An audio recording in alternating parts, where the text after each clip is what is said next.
Efes almost made a historical comeback. They were like down by 19 against Alba, I think.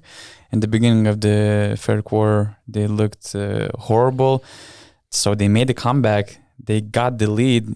It looked like they will finish the game on top, and then they lose after Luke Sigma put-back dunk in the last second of the game. How cool was that? It depends on who you are supporting. I mean, we have seen you with Alba hoodie, so... Now, to me, it's always cool to see Luke Sigma doing something great. And at the same time, there were some crazy shots by Jalen Smith. There was the game-tying free by Tamir Blad, but it's more about Efes than Alba, really. And, you know, when they were down by 19 points, all of a sudden, they started playing defense. They started pushing the opponents, going for steals, being very aggressive. It led to some fast breaks, to some easy points. They became more aggressive offensively. They got a 7-point lead in the fourth quarter, and somehow they gave it all away again. I mean, that says a lot about Efes this whole season. I think, yes, there were some things that maybe went against them, like those 2 3-pointers by Jalen Smith. These were difficult shots, but anyway, you are playing Alba Berlin, and you are, well, you can say away from home, even though, judging by the support, they felt like they're playing at home. But you're just playing the basketball that Alba wants you to play. Like Alba Berlin is a team that wants to run. They want to be in this type of environment where it's easy to get an open look. And that was the game from the very beginning, from the tip-off. And when they were in trouble, they all of a sudden started defending and doing everything right. And I don't know, you should do that from the beginning of the game, not when you're down by 19 points. And Alba Berlin, yes, we can say they're not in the last position anymore. They're 17th right now. But as we spoke before the season, this year, even the last team will be competitive. And we can say that Alba Berlin is a competitive team. They got wins against some great teams. Can't underestimate them. Yeah, especially when they are at home and everything. And when the main players are healthy, I have a lot of respect for Alba Berlin. But Efes, I think they deserve to lose the game just because of how they were approaching this whole season. Not just because of this one game, but because of the whole season. So when Sigma went for that putback, I basically was emotionless watching that game. And also in that sequence, they were kind of unlucky because Micic got hurt. He was defending Modelo one-on-one. Elijah Bryant was sort of hesitant whether he should go for a strong side help or not. Should he leave Olinda to help Micic or not? He didn't really commit to helping. Therefore, Modelo had a decent look. There was no one to box out Luke Sigma. Yeah, because Singleton had to help. Yeah, exactly. He had to contest Modelo. And Micic got hurt, so he was not even on the court for the last possession. They had 1.3 seconds left still, and Bobois just couldn't I was just surprised to see Shane Larkin making out-of-bounds play with like second to play in the fourth quarter. He should be on the court, or they were expecting some quick pass to Shane Larkin, although it was not his night, but still you want to put him in a position to try to score at least. I think, why he was making the inbounds pass, because the idea of there is only 1.3 seconds remaining and he's the smallest guy, so it's basically what needed to be, it's probably going to be a catch and shoot situation and he's the smallest guy. I know he's jumping a lot, for his shots, but maybe, Ataman was thinking that we need a taller guy getting the ball and just shooting over the defense, because probably we are not going to get an open shot in those situations. And Alba Berlin actually made an interesting move there in the last seconds. First, they saw the alignment of Efes for the last possession. Then Gonzalez called it another timeout by himself. And then he said, I want you to stay in a 3-2 zone, which goes into 2-3 after the first cut or something like that. It did not really work, because still Luke Sigma, who was on the the lower line of the defense, had to come up and just help on Bobois. But it worked. They didn't even get the shot off in time. So But I thought they will.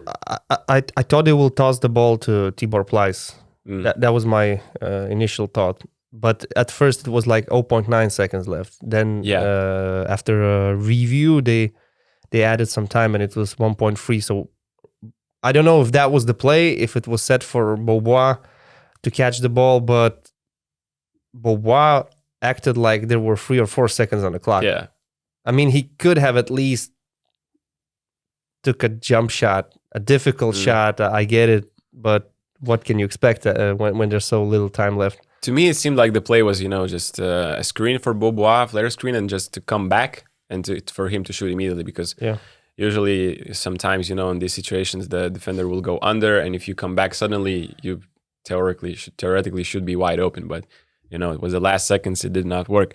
But talking about Efes overall, I think probably the opponents of Efes right now are going into the games thinking, okay, we're gonna suffer on the defensive side, but on the offense is probably gonna be one of the easiest game for us coming to play against Efes, because you already know what they're going to do. They're never changing their defensive system, and even more important is that everyone is staying 1 or 2 meters away from you, like you saw in the first 2 quarters and a half. Before they started actually defending, they're giving just so much space for every ball handler before they start, their pick and roll coverages or one-on-one coverages. That is so easy to play for any team. And when on the other side you have Jonas Matisek as an example, he comes on the court, he's immediately aggressively all over Mitic, making fouls, but still pressuring the ball, giving trouble to Mitic, and then coming to play Alba, I was like, okay, this is a game where Efes could lose, but not because they're in the bad shape, but because Alba is a team that plays a lot of off-ball and slip screen actions, and Efes are just terrible at communicating at this. And I saw 3 miscommunications in the first quarter on slip screens only. And I was like, yeah, okay, this is not how a playoff team plays, and not how a team that should have the urge of making it to the playoffs. And that's what I miss about Efes. You don't see the urge from them to actually make the playoffs. And that quote from Ataman after the game is like, you are just 1 game behind the 8th spot, and why are you saying this? There are still 4 games remaining. You could still make it, but I don't know if that's a tactic, Ataman is known for mind games. It's not the first time he's trying to challenge his players, and maybe the message behind it that he kind of doesn't believe not in his players but in this type of game and presence that they've been showing up in the recent stretch, or just in the entire second part of the regular season, because as you mentioned, they had the worst defensive rating in the second part of the regular season. But at the same time, I mean, it's if I'm a player, okay, I might get a little bit offended, and I would try to perform as best as I can in the 4 remaining games, because he kind of ruled them out. But it's for sure that they have a chance, because they have Baskonia and Žalgiris. Against Žalgiris, they have a head-to-head record. Against Baskonia, not. So basically, they have to win 3 or 4 games and expect Baskonia and Žalgiris to win 2 at most. At the same time, if I'm the owner of the team, I might get this message misinterpreted, because you have 4 games remaining, you have your head coach not believing in your team, and I'm like, I invested 30 million euros this year. I might get a call, I might get a Pablo Lasso on my phone call, and just to ask if you believe this crew can make the playoffs in this situation. So I mean, this message can go both ways. If I was a player on Efes right now, I would be probably more pissed than motivated. Like I would, but that's just a personal preference, I guess. I would love my coach to be, all, I don't know, motivational, inspirational about our chances, like that he still believes in us. Not that, he needs us to motivate that we cannot make the playoffs. Well, I mean, this team is a 2-time defending champion team, and you're saying that we are not going to be in the playoffs. I'm not sure I prefer this way of the mind games that Ataman is doing. But from a neutral's point of view, I have to say that why should I believe in this team? Like, that's true. Just recently, they blew their lead against Partizan. That's true. This game against Alba, they made a comeback. They shouldn't be in a position down 19 against Alba Berlin, to be honest. Okay, they did it. In the end, anything can happen. We saw that Elijah Bryant missed a shot. There was a lucky play where the ball was bouncing around and it went. Basically, just the Chris game hands. went to the last seconds when they were up by 6. Maybe Jalen Smith wouldn't hit those shots every single night, but he did. Yeah, whatever happened. You shouldn't be in a position down 19 against Alba Berlin, first of all. And now, what do they have left? First of all, Olimpia Milano, a team that's playing at Final Four level right now, honestly. They can still make the playoffs. Why should I believe that they will overcome Milan? Yeah. Then they have Virtus Bologna. Okay, they are the clear favorites at home against Virtus Bologna, but again, with Efes, you never know. Then they have the Istanbul derby. Fenerbahce is obviously trying to clinch the playoffs and also still have some hopes of home court advantage. And in the last game of the regular season, they have Monaco. Who knows, maybe for Monaco, that will be the decisive game, whether they finish 4th or 5th. So why should I believe that Efes is capable of doing a 4-game run when just recently I saw them playing no defense for 25 minutes in Berlin? And Luke Sikma, when was the last time I saw him making assists so easily?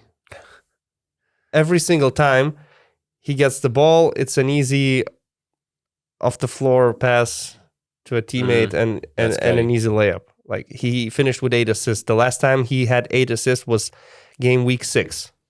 So, do I believe they are the team that's going to click all of a sudden against Milan, for example? The way Milan is playing right now, even your good performance might not be enough, because Shabazz Napier is cooking, and they still have the best defense in the league, or at least almost the best defense in the league, one of the better defenses, let's say. Yeah, and at this point of the season, Milan deserves the playoffs way more than Efes. And now Efes, they have to look how Žalgiris and Baskonia are performing. So Žalgiris have 3 home games left against Monaco, Valencia, and this double round week. Then Maccabi at home in the last game of the regular season against Bayern. So you can't say that they cannot win at least 3 games. The problem for Milan is probably that they don't have head-to-head advantages. That was a good text of yours. I have to check now the head-to-head article right now. But replying to your point about who deserves it more, I have more empathy for Milan just because they are out of the playoff picture right now due to injuries. In the first part of the season, they didn't have Siobhan Shields. They lost Kevin Pangos. They didn't sign a point guard. They signed Shabazz Napier later than they needed. So right now they're playing good basketball, but they're trying to compensate for what they've lost in the first part of the season. And Efes are in the position just because they were too careless all the time. So I do have more empathy for a team that was suffering an injury crisis than the team that was just losing because they are back-to-back champions and they don't really care about the regular season enough. Yeah, you were right. Milan, they were swept by Žalgiris. They were 1-on-1 against Baskonia, but Baskonia, they lost by 16 away. So yeah, Baskonia has an advantage. And just to add, what's the schedule of Baskonia for the remaining of the regular season? Also 3 home games out of 4. Alba at home, Fener at home, Asvel at home, and Olympiacos away. So it's not going to be not so much room for luck from Efes standpoint, and even in Milan's case. But in Milan's case, like I said, they are a great team right now. If they somehow qualify for the playoffs, we were talking last week, August was absent, who is the worst opponent you can get from the 8th seed, and we agreed on Partizan because of Željko Obradović, because how difficult the series could be against him. But if you get Milan as an 8th seed, you're getting a Final Four material team. Yeah, honestly. Imagine Olympiacos right now, and before the last round, or Real Madrid, any team who will have the number 1 spot. And before the last game round, there is possibility for the last spot either Žalgiris or Olimpia Milano. Ouch. And, the differences in those two teams and their form. For example, right the way Messina's team handled that game against Fenerbahce, it was a postponed game. They had it on Tuesday. It was just a textbook performance. Like they had the lead for most of the game, away from home, and when there were some tough moments, they were just relying on Shabazz Napier one-on-one in ISO. He scored some difficult shots, and like in some games I saw him more as a playmaker. In this game he was more as a scorer. As he said himself, after the first half he only had like 5 points, and he said in the interview, I talked to Messina and I said, like, in the first half I will not be very aggressive. Let's just see how they defend me one-on-one and in the pick and rolls, and in the second half I will have the answers. And yeah, that was it. It seems like the only enemy right now for Olympia is Brescia, because they lost. Yes. They lost again to them yesterday, and there are only two teams that have beaten Olympia after Napier's arrival, and that's Real Madrid and Brescia twice. So Yeah, I mean, if Milan makes the playoffs, it would be a huge miracle, not just because of their situation that they've been to, but also because of their remaining schedule, because they're playing Efes away, Maccabi away, they're hosting Barca, and they're playing Italian derby against Virtus away. So, but again, I think they're going to win 3 out of 4, but that's not going to be enough. I was looking at that It depends. Italian derby in the EuroLeague on the last round, and in the first part of the season, I was like, okay, this will be the saddest derby ever. You know, it's not going to matter. But what if that game would decide? Yeah, exactly. That would be huge. Like I said, I think 3 out of 4. But playing at this level, it's possible. I mean, yeah, it's possible to win all of them, but 3 out of 4 is not enough. That's the problem. It's impossible to qualify with 17 wins. I don't wins. trust the Žalgiris, and I don't trust Baskonia anymore. For instance, Baskonia, they have one of the worst records in the second part of the regular season. They dropped this game against Red Star as well. So I'm kind of not really. Yeah, but you just said that Baskonia is playing Alba Berlin at home. Their schedule is good, but I just don't trust them anymore, even if they're playing home. Yeah, but that's what I'm saying. 17 wins is not enough. Probably. I mean, if Baskonia drops few more games, I mean, everything's possible. I mean, so. they're going to I'm win sorry, I'm too. betting everything I have that they're not dropping games against Asvel and Alba at home. To be honest, how much is that? Everything you I have right now All on in? me. I have right now on me. It's not much. This hoodie? Money-wise, probably. Okay. I'm not betting my clothes. I'm not that desperate, but I'm just saying, like, if they win these 2 games, they have 17 wins. That's it.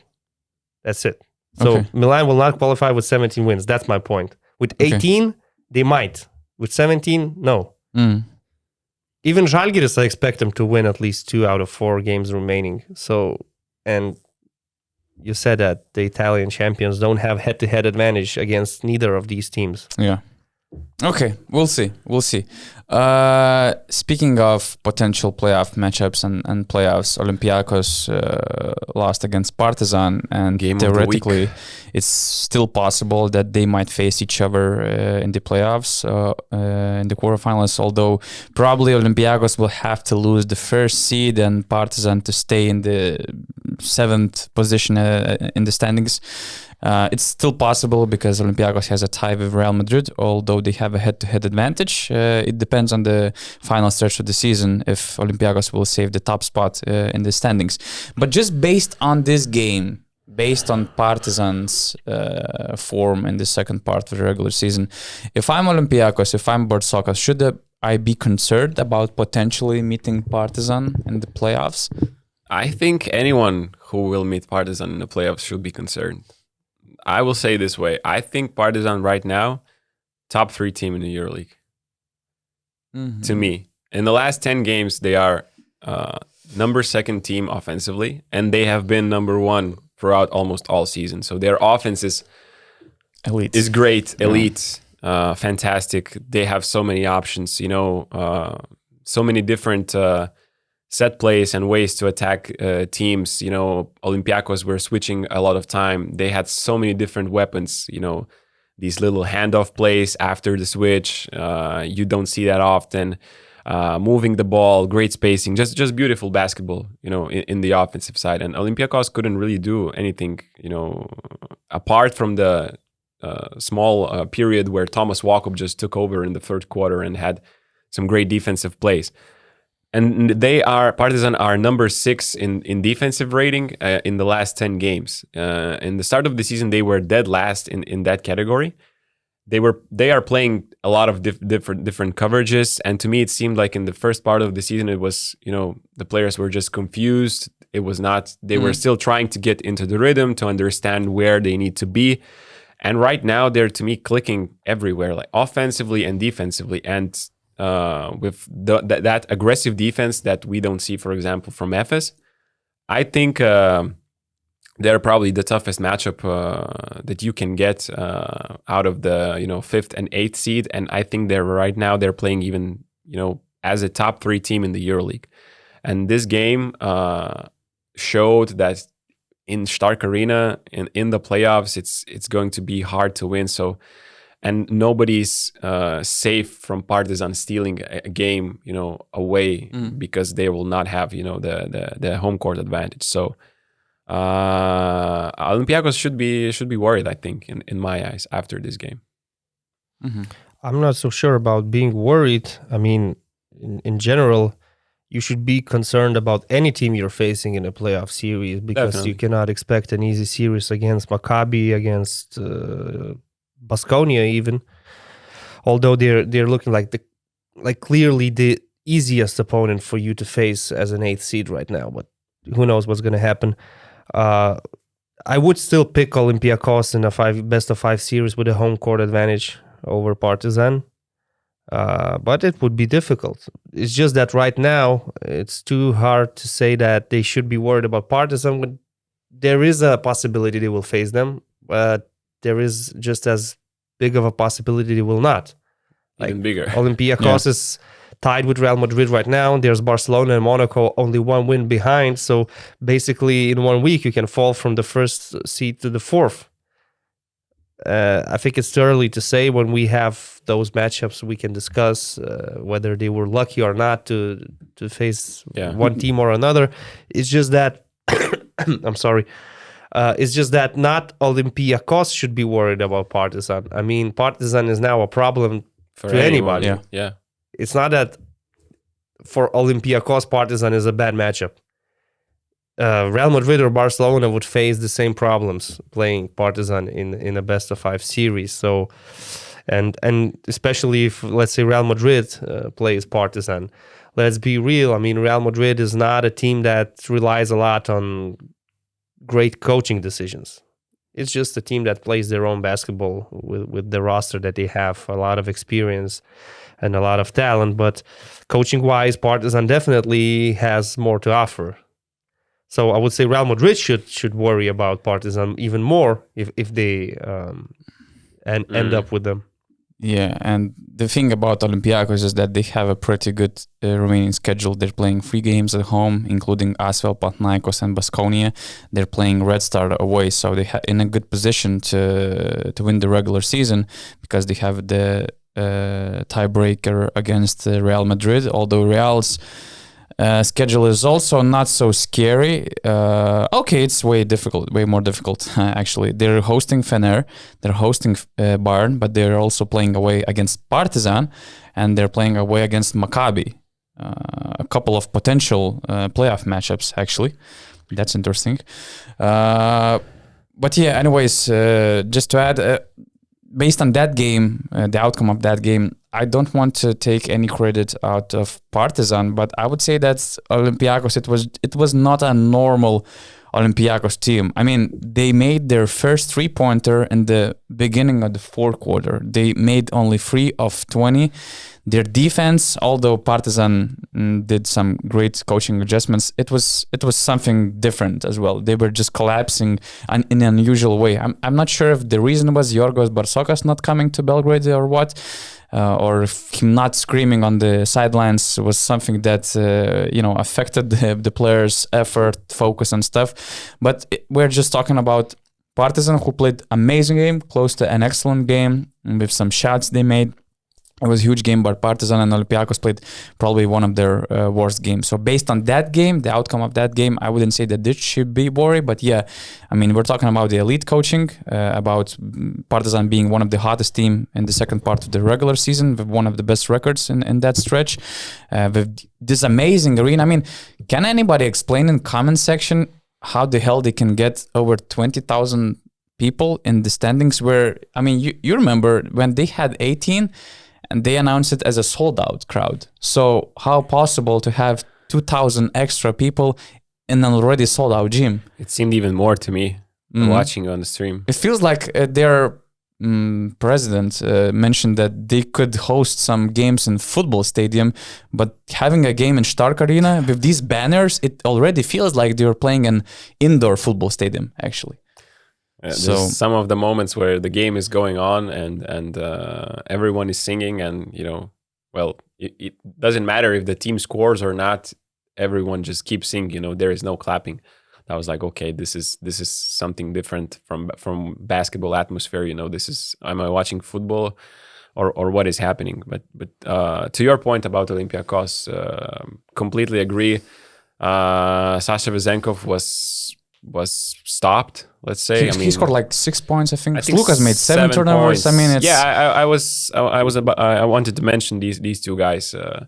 Vezenkov, Zach Leedy had an obvious task, and every team in EuroLeague, already know and should defend Sasha Vezenkov this way. You stay attached to him. You can't let him. You can't give him space because he is going to score off Mike the James ball. approves. Yeah. Mike James approves, but. It helps Olympiacos, with great spacing, but at the same time, Kostas Lukas was having a really hard time against that aggressive defense. And to me, it was also an example of how, one team is fighting for a playoff spot and the other team is kind of safe. And, it still gives a slight advantage for that team that is fighting for the playoff spot, because Partizan came out super aggressive. And Olympiacos were not, didn't respond in the same manner. So together, combined with that atmosphere, with the talent that they have on that roster, and there goes the result. Yeah, and for sure, we're just not taking anything away from Partizan wins, but it was just not that usual Olympiacos presence that we usually... We are not taking anything away. I'm saying they're top 3 team in the EuroLeague at the moment. Yeah. So another part of this discussion, Dante Exum's dad was in the crowd during that match, and he said in the interview to Mozart Bet, I think, he said that he sees Dante as a Partizan player in the long run if the club decided to offer him a new contract. Since he's a player on expiring contract, if you're Partizan GM, do you give him a contract extension already? Do you see him as your let's say first point guard of that team? Of course, if you can keep a player like Dante Exum, you keep him. If they have the possibility to offer a long-term contract, then go for it.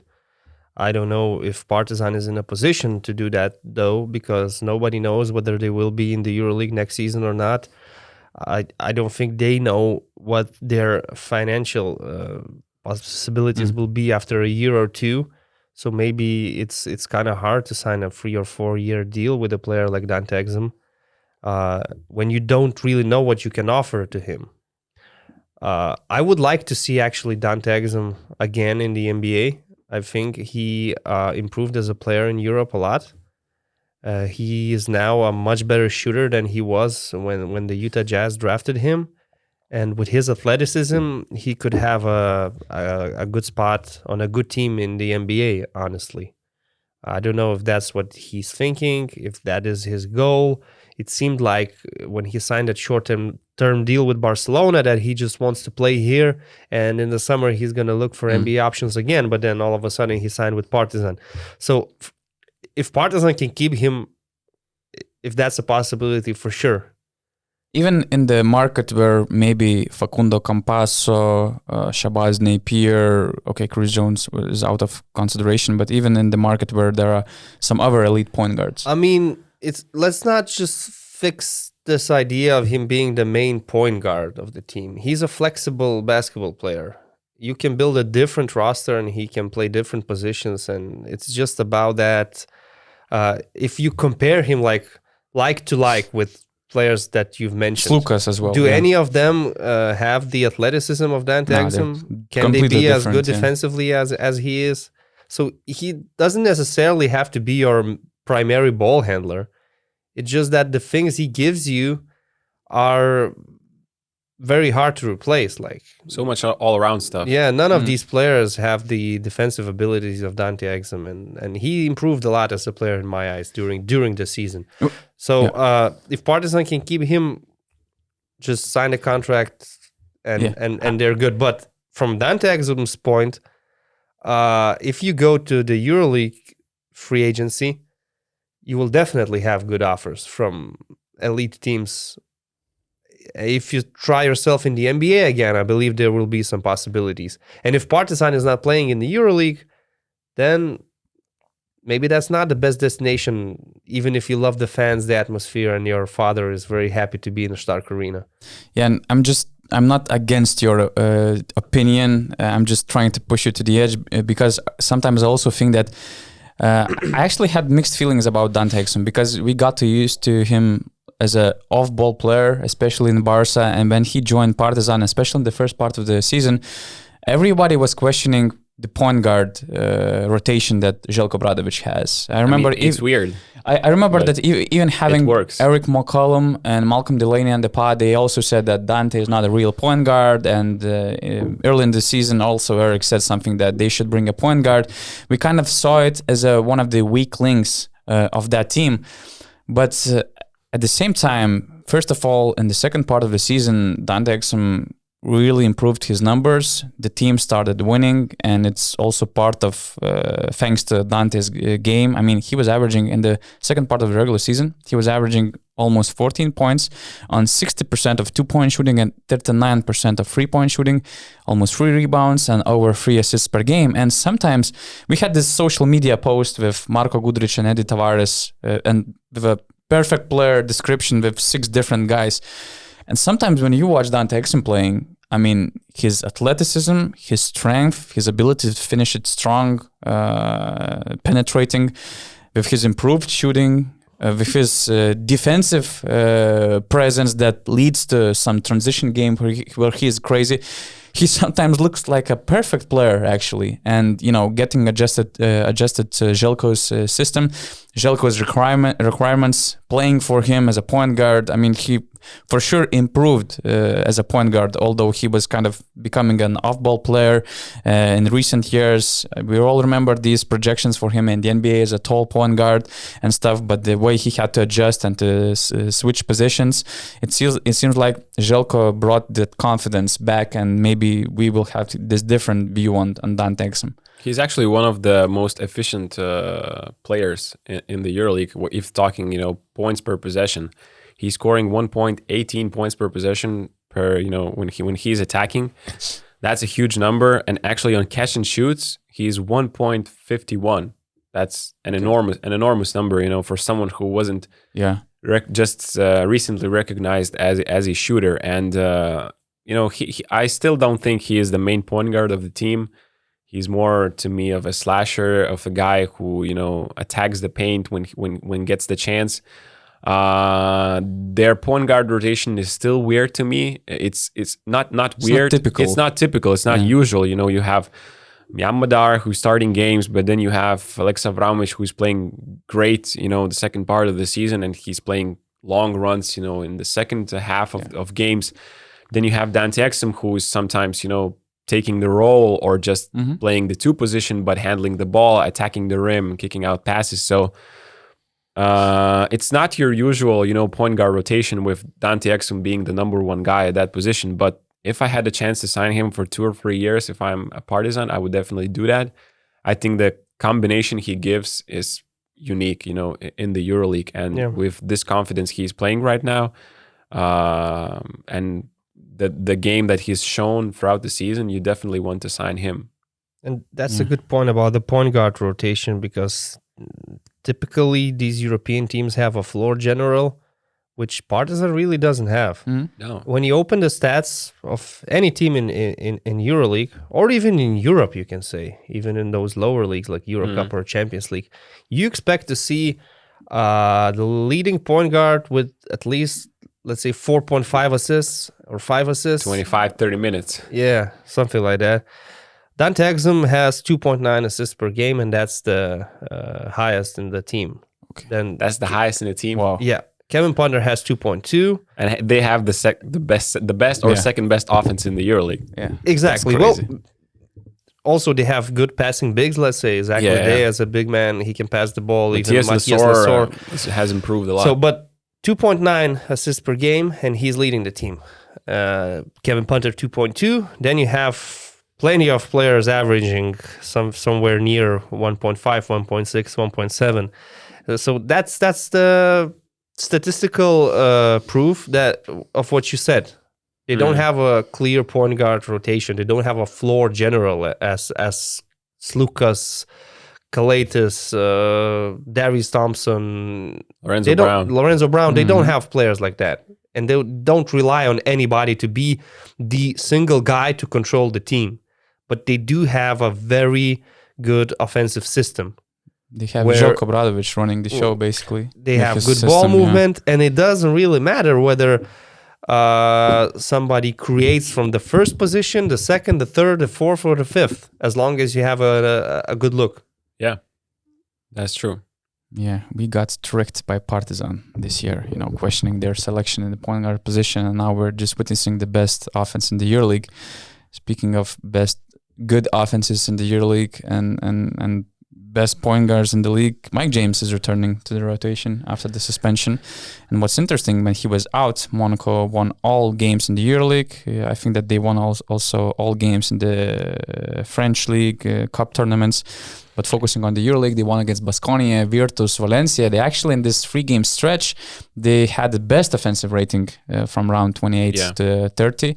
5th best defensive rating. Although what's interesting about the offense, that it was not about some great miraculous shooting or something, because in this stretch, they were only 16th in the 3-point shooting and 10th in true shooting percentage.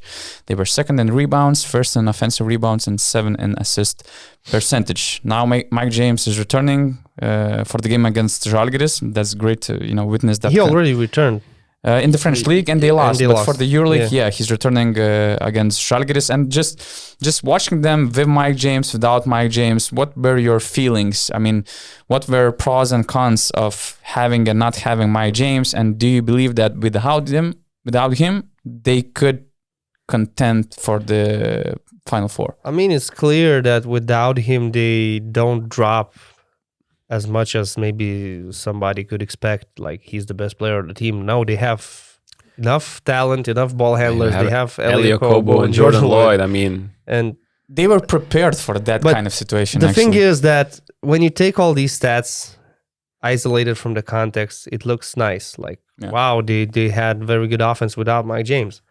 They also played Valencia, Let's not forget they played Valencia and Baskonia. I mean, let's be real. These two teams are not known for playing good defense. And they are the teams, I would say Valencia, Baskonia, Efes, and Alba, they are the teams that are easiest to score against. Yeah. If that makes sense to you. And they play in a fast pace, which means you are probably going to score more. Yeah, you're going to have some more fast breaks, transition freeze, and all that stuff. And obviously it helps that recently, I think Dante Hall reached his best shape this season. I think he's in a very good shape. Right now, he's just dominating, crashing boards, doing everything Sasha Obradović wants from him. I mean, his numbers in this 4 or 5 game period are crazy. Like this last game against Valencia, he had a double-double with 10 points, 13 rebounds, 26 performance index rating. But anyway, yeah, when you have Okobo and Lloyd and you're playing this fast-paced basketball and you're creating open looks, it's great. You can survive even without Mike James. You had Matthew Strazel shooting 3 from downtown. 15 points, 3 assists. That's his best performance in his career so far. They're still not a very good 3-point shooting team. Yeah. That's still an issue, I believe. But the idea that they're better without Mike James doesn't fit me, honestly. Because especially in the playoff series. Yeah. In a playoff series, you will need someone who can carry the team in the tough moments. And he is the guy. I mean, as long as he's committed, that's the thing. If he has some issues with anything that's happening outside of the game, if he's not happy, then you might see something nasty. But in general, if he's committed, if like those rumors that L'Equipe spread, I believe, about him fighting with his teammates or something like that, having some disagreements, are not true, and if everything's fine in the locker room, then let's wait and see how he looks on the court again. I mean, just looking at Monaco's face without him in these 3 games, obviously, as we said before, you have to take into consideration what you're playing against. And I just checked right now the defensive ratings. Valencia is last in defensive rating in the EuroLeague. Baskonia is 11th, and Virtus is 7th. So that's on average, you're playing 13th defense on average in these 3 games. I'm not saying it's better. Definitely they had more ball movement because, Mike is someone who is capable of deciding things on his own, creating the advantage with the ball. Without him, it was a little bit more ball movement and just players sharing the ball, creating advantage maybe with passing rather than one-on-one basketball. I'm not saying that's better or worse. It's just, we saw a little bit more of that in those 3 games. Defensively, the team didn't really change their face in these 3 games. They still know that Mike is coming back and stuff, but I doubt that it would help Monaco, in the series and especially in the playoffs because, as you said, Matthew Streisel had 15 points and 3 assists in this last game. Who would bet on him making the same performance, not against Valencia, but against Fenerbahce or whatever you're playing in the first round, So he made a great, change for Mike James in this period, and others also stepped in. It helped that you have Elie Okobo, who is a superstar in the EuroLeague, or last year was one of the best perimeter players, and Jordan Lloyd, who is finally, understands how to play in that Monaco roster, has been playing great in the last 10 games. Yeah. So it definitely helps that you have these 2 great players to step in. But I would just, it would be a nonsense to say that without Mike James, this team would be a favorite even to win a playoff series. I don't think so. And I just hope they can, sort the problems out internally and be competitive and at their best when playoff comes. Yeah, I agree, because with all the challenges and interesting things that Mike James brings with him together, it's still he's like some spicy sauce. He adds something extra, and that's the extra that you need to make the Final Four. Actually, this stretch of for Monaco was great. They won all 3 games. I'm not underestimating their opponents because they were also still fighting for the playoffs. They were, let's say, bringing their best to win against Monaco to help them to help themselves to make the top 8. But at the same time, even though the ball movement was maybe better and stuff like that, Mike James is something extra that leads you to the Final Four. And without him, definitely, even though this group played some great collective basketball, I just don't see them being a Final Four contender. There are some terms and conditions. I am a guy who always defends Mike James. You know that. And I love his game. But now when he's back from the suspension, I don't want to see any more complaining about the referees or pushing Chima Moneke away from him because he's just trying to call him down. I don't want to see all this bad body language going to the bench and Sasha Obradovic tries to tell you something and you just sort of ignore your coach. I want to see somebody who's focused on making it to the Final Four, on leading the team and playing good basketball. it's nonsense to say that Monaco is a better team without Mike James, but they need a good Mike James. They don't need Mike James fighting referees and anybody else, and maybe even those arguments he has on Twitter with fans. Maybe Monaco as a club don't want to see that anymore. I don't know. Actually, Will Clyburn had a great... We will have it on a social media had a segment. great remark. I'm sorry, I was really sick last week. I'm still feeling some consequences. So that's just what I'm saying. But the playoffs start now.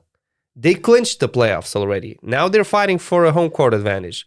Mike James needs to be in a playoff mode. It has to be about basketball. And that's it. I think that was, as weird as it sounds, it was the best moment to have a beef with Mike James, to have this suspension stretch with Mike James, because now he comes back. He was suspended not for partying with Dwayne Bacon and spending a night it was double round with EuroLeague week. I don't even remember, but it doesn't matter at all. It was something more, and it involved his teammates. So now, returning, he has to show his best version both on and off the court. We saw those moments, as I mentioned, bad body language and that stuff what was happening. And I just believe that Mike James is a smart guy. We have only 2 months left until the end of the whole EuroLeague season, including the Final Four. He signed a 2-year contract with Monaco, but from what I know, it's not like a guaranteed deal for the next season. So he's turning how many? 33, I think, this summer. And with this suspension, with all the stuff that is happening, I really believe that he will try to show his best version both on and off the court.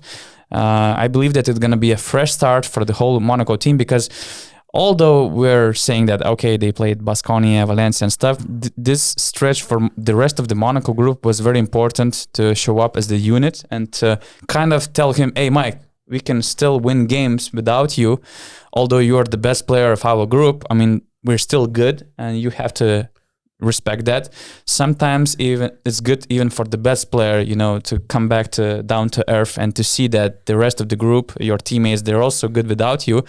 So I just really believe that it's the best moment of the season, with Monaco clinching the playoff berth, being close to securing the home court advantage, and before facing the final stretch of the season, to have this situation with Mike James, just let's say to reset the whole thing and just come together for some big run in the playoffs. They have Žalgiris, Bayern Munich, Partizan, and Efes. 3 of those games are away from home, so that's not a very easy schedule. No. And of course, we're talking about Monaco as a contender for a home court advantage. They have a 2-game advantage over Fenerbahce. So they need to win probably at least 2 out of 4, and this game against Žalgiris is important. It seems more important to Žalgiris because they are still chasing playoffs and Monaco is chasing a home court advantage, but I do believe that Monaco is also approaching this game seriously. I think so. Just a last point, a great moment for Mike James to have it too. To have him a break for him, because we know how much he loves the 10-month season in Europe, and right now to have this little break before heading into the last part of the season.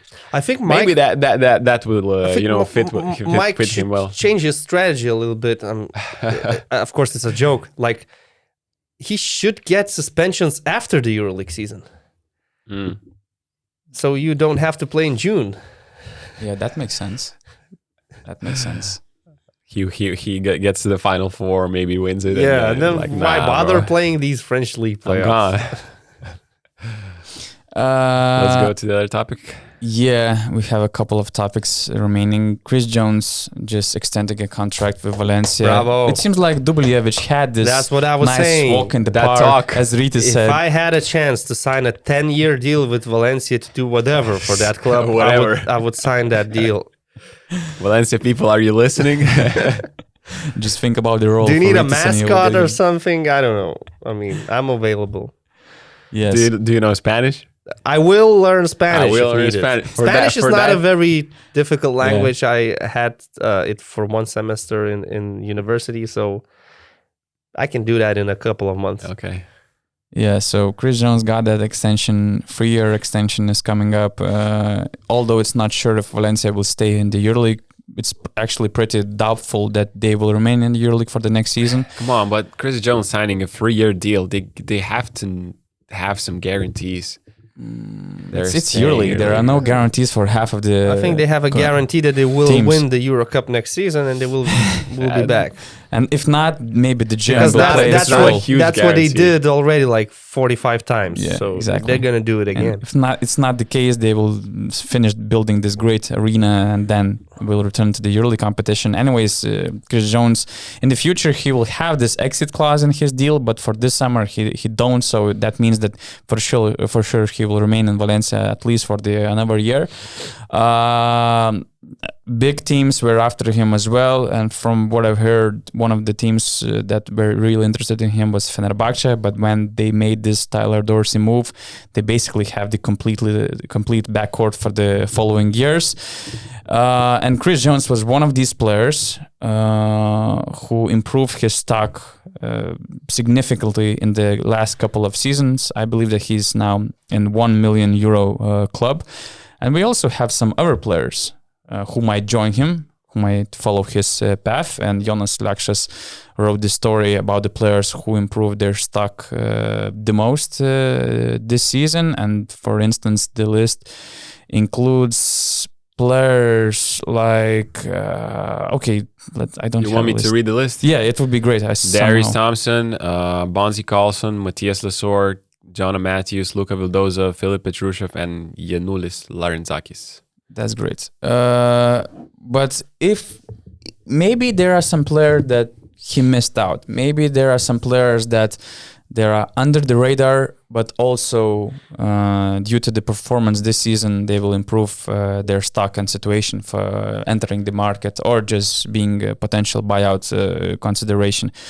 Who would be your top 2, top 3 picks, or just one player that you think that deserves more credit and made a huge strides during the season? I mean, whatever contract Shabazz Napier is on, it's not enough. He should be on a better contract. Yeah.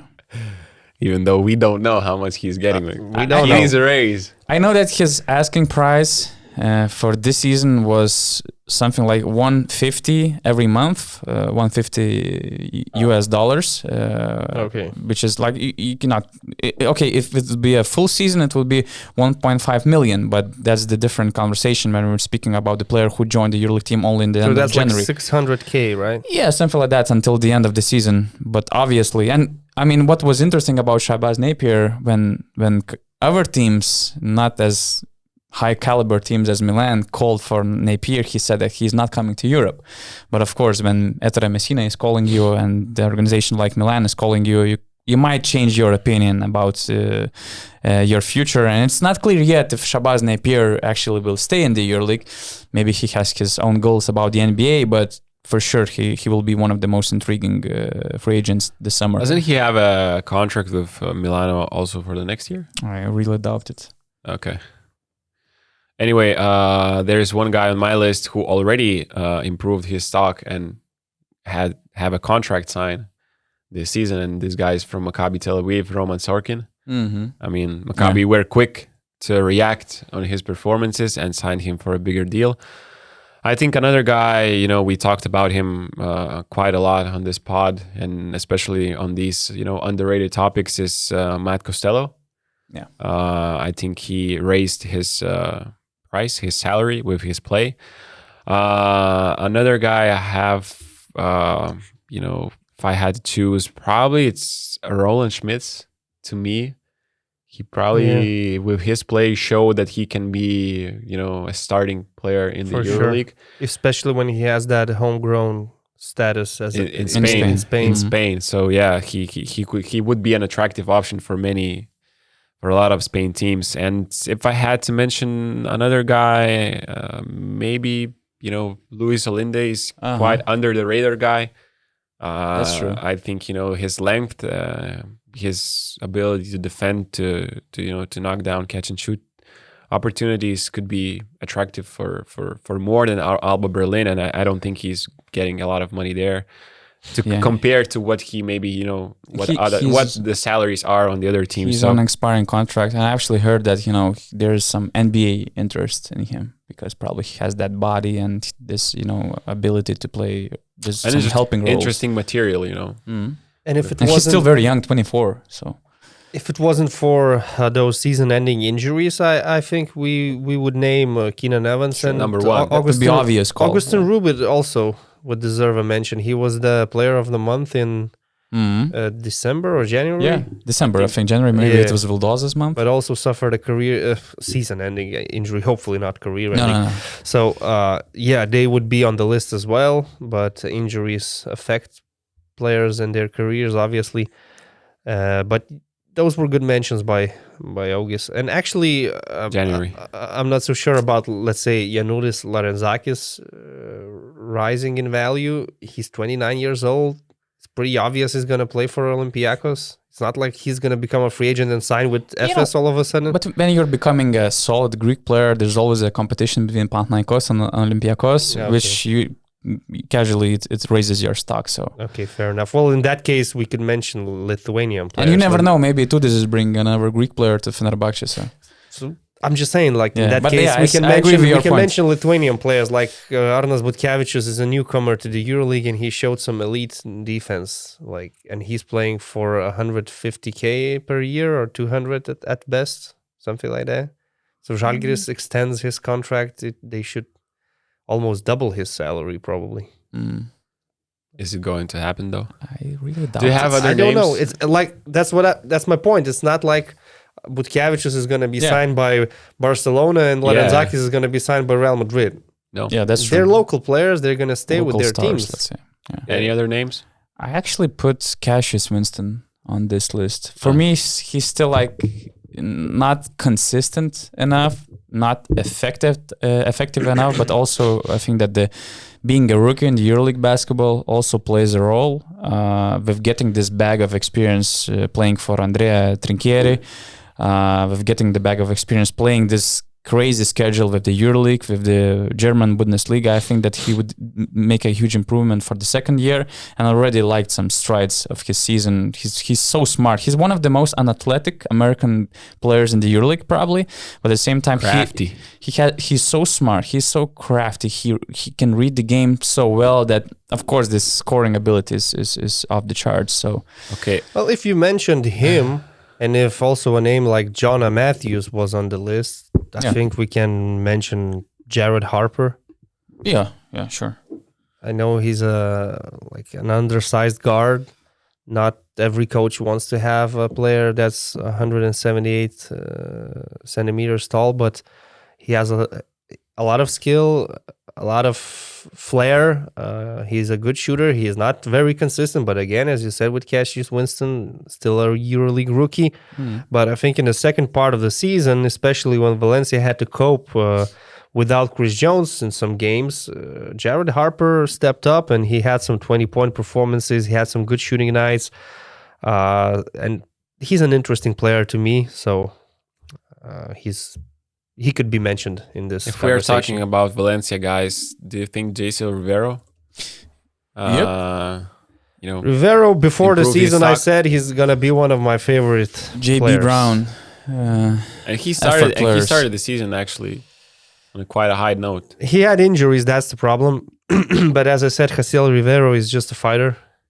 That's what he does, and it didn't really surprise me because I saw him the same in the Euro Cup and in the ACB League previously. You do have some doubts about his skill set and sometimes about his decision making, but he is just a fighter. And two little guys, Tamir Blatt and John Di Bartolomeo. Probably John Di Bartolomeo falls into that category of that's the players. thing. He's Maccabi's captain. He's probably going to remain Maccabi's captain. Shout out to him. He's just playing great recently. So he's playing his heart out. And man, Tamir Blatt, also made quite an impression in the first 5 games. He sometimes it's hard for him to be consistent because you have Maud Law and Jalene Smith in the same backcourt. So your playing time is not that consistent. So it's hard to keep your performances consistent. But yeah, but that's the thing. If I'm a bigger club, do I look for players Probably like not, Tamir probably Blad not. because of his defense? I'm not signing him.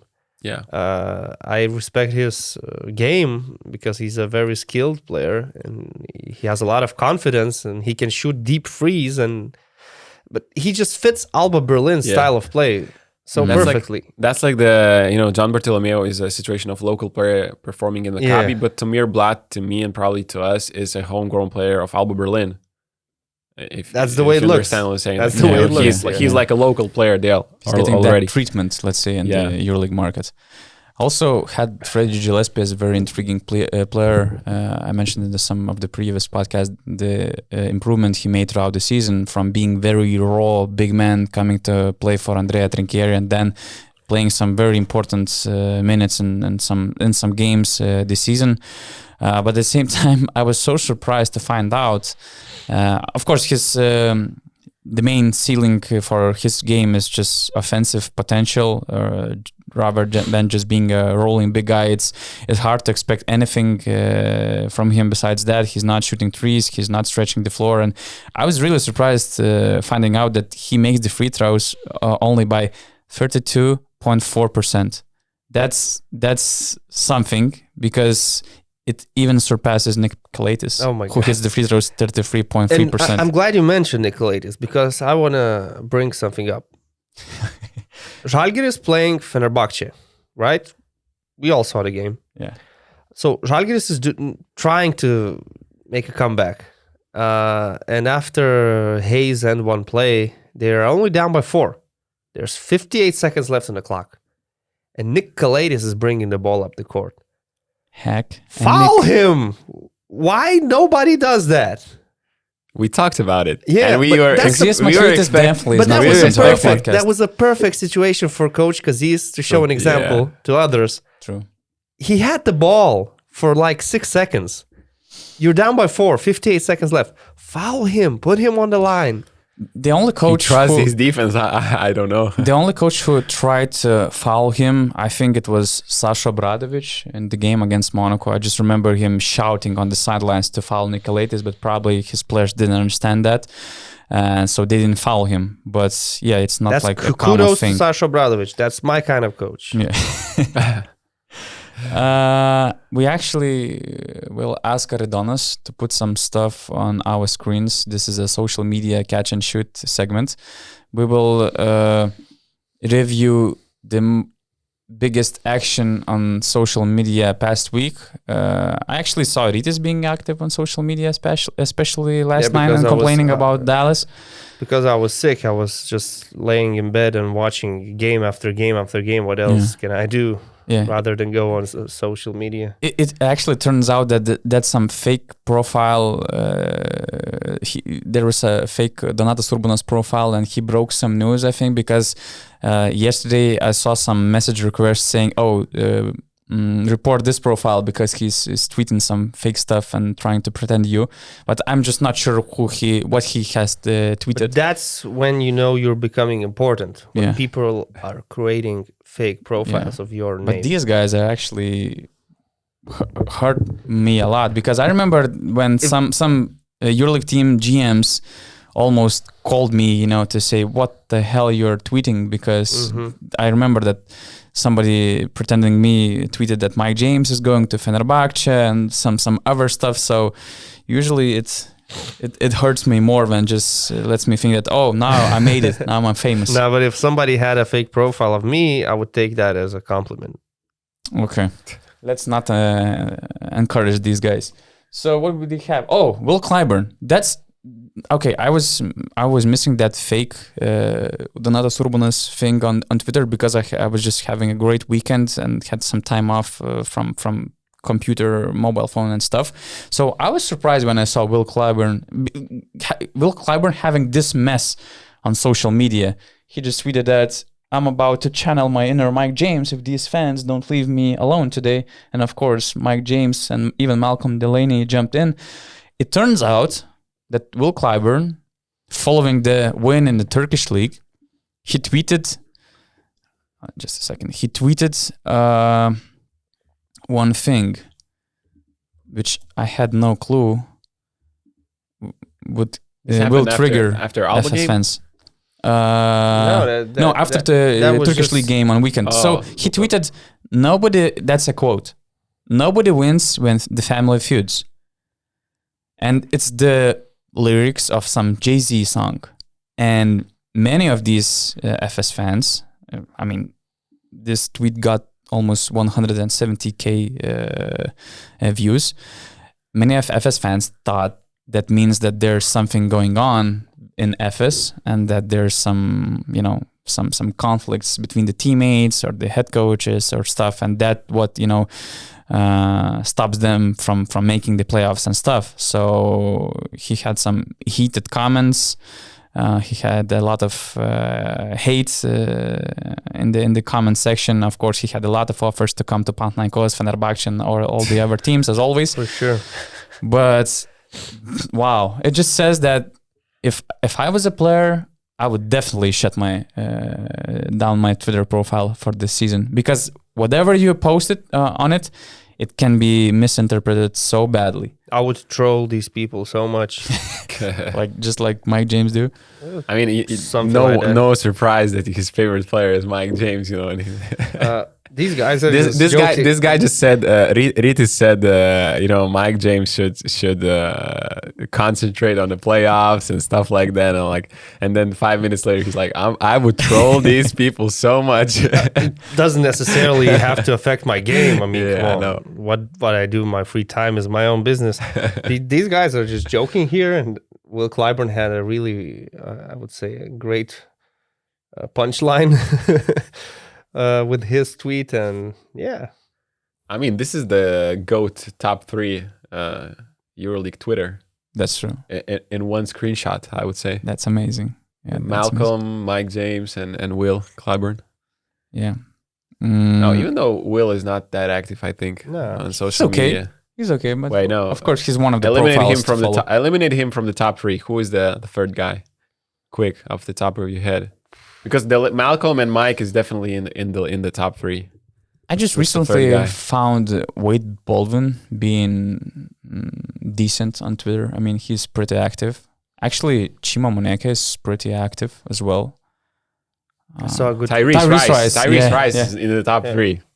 I saw a good tweet by Sergio Scariolo. Amazing tweet. It will be also on the screen soon. Okay. But let's go for this second social media post. It was Igor Rakocevic in an interview to Nikola Stojkovic from Mozart Sport.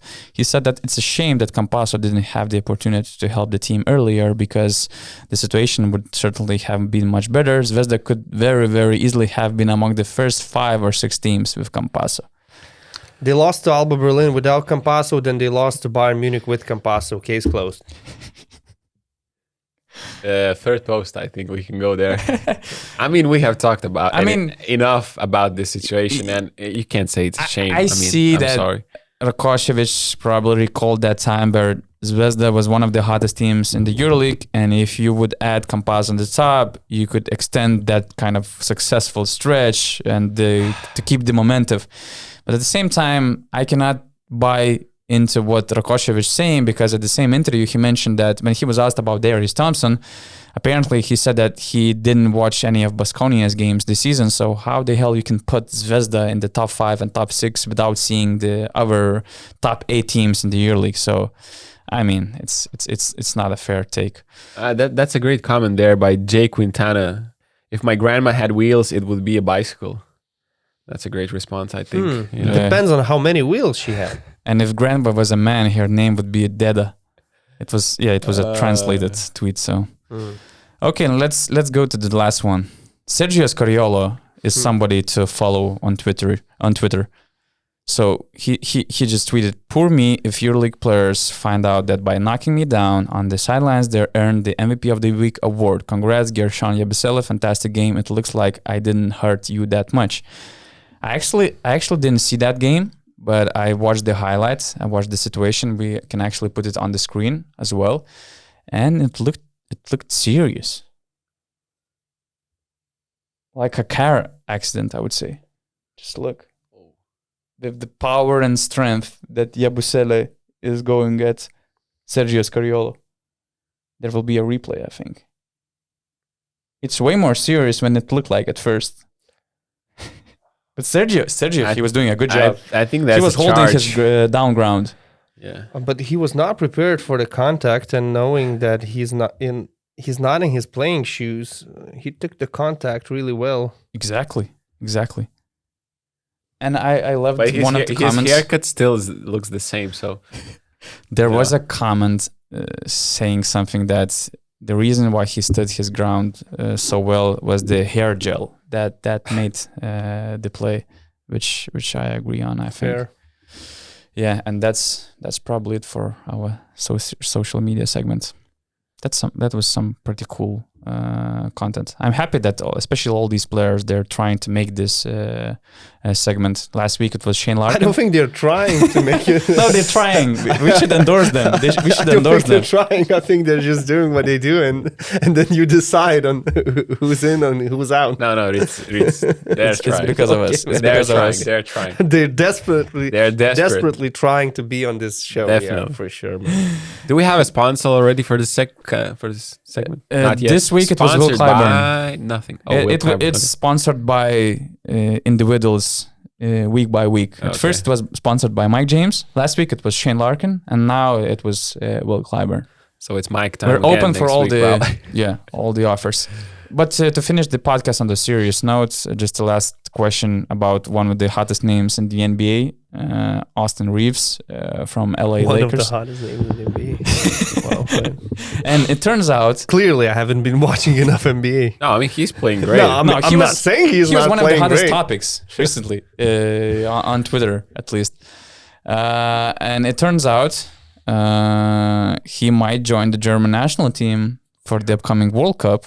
It turns out that he has brother playing in Bamberg who already holds a German citizenship, and Austin also can join the German national team because his grandma, I think, is German.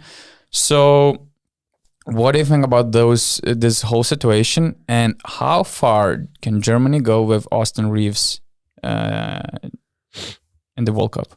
As far as they can go without him, in my opinion. I mean, he's a good player. He would add more quality to the team, for sure. He's proving this season that he belongs in the NBA, and he's going to sign a good contract in the summer, I believe. But the thing is, Germany has Franz Wagner, clearly the present and the future of this national team. They still have Dennis Schroeder, who is probably playing more mature recently than ever, and now you see him as a reliable leader of the team. The only problem for them in the Eurobasket, where they actually won a bronze medal, was that they didn't have their best bigs. They only had Daniel Tyson. He also was sort of injured. And they were without Maxi Kleber, they were without Thibaut Pleiss. There were many players missing.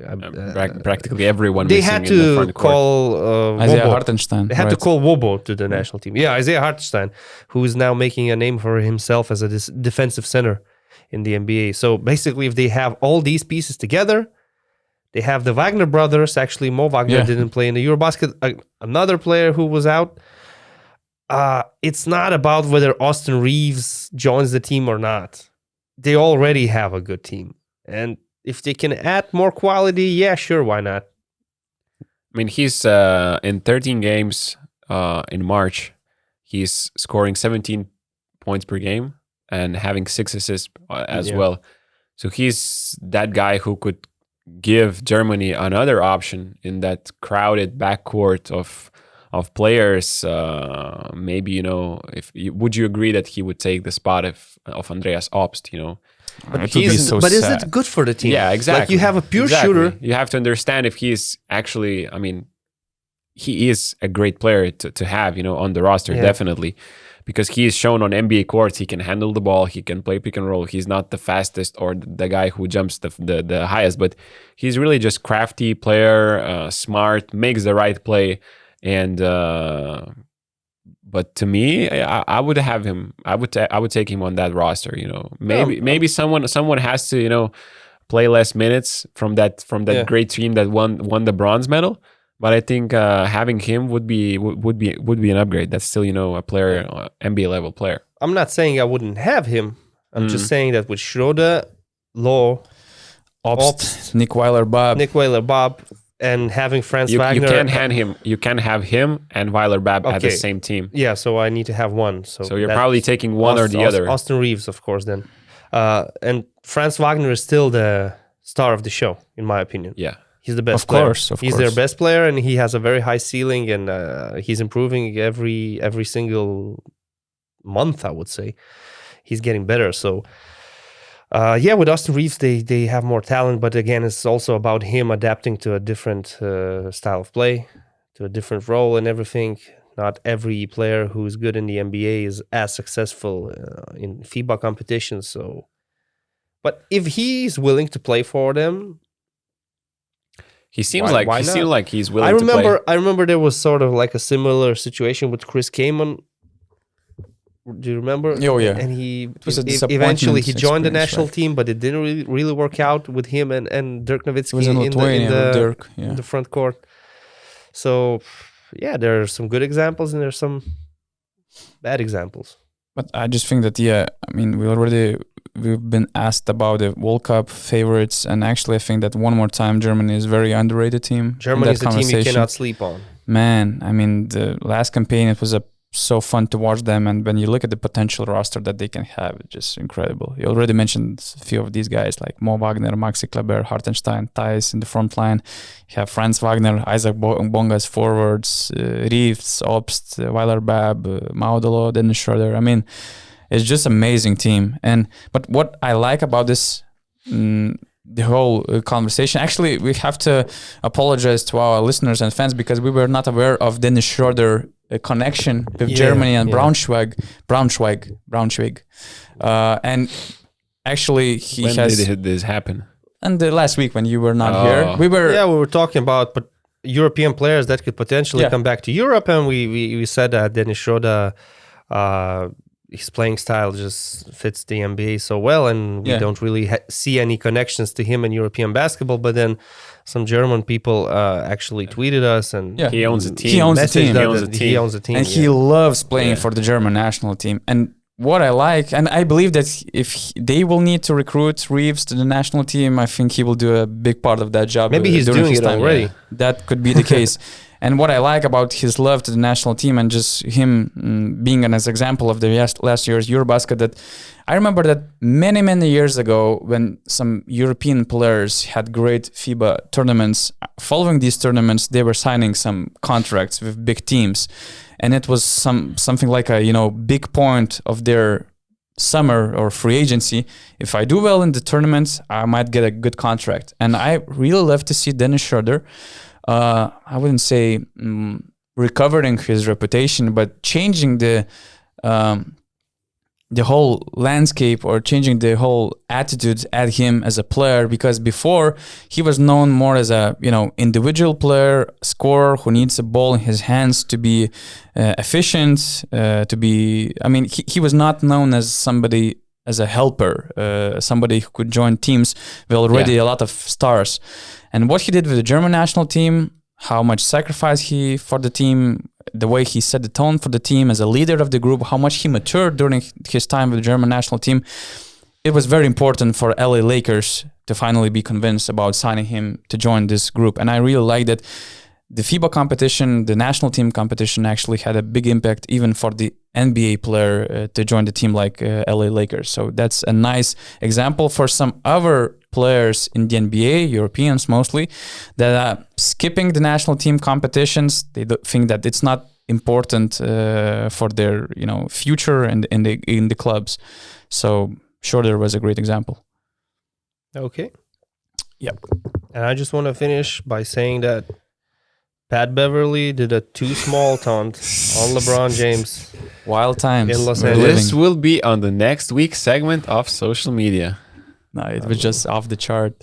It requires the whole podcast about that.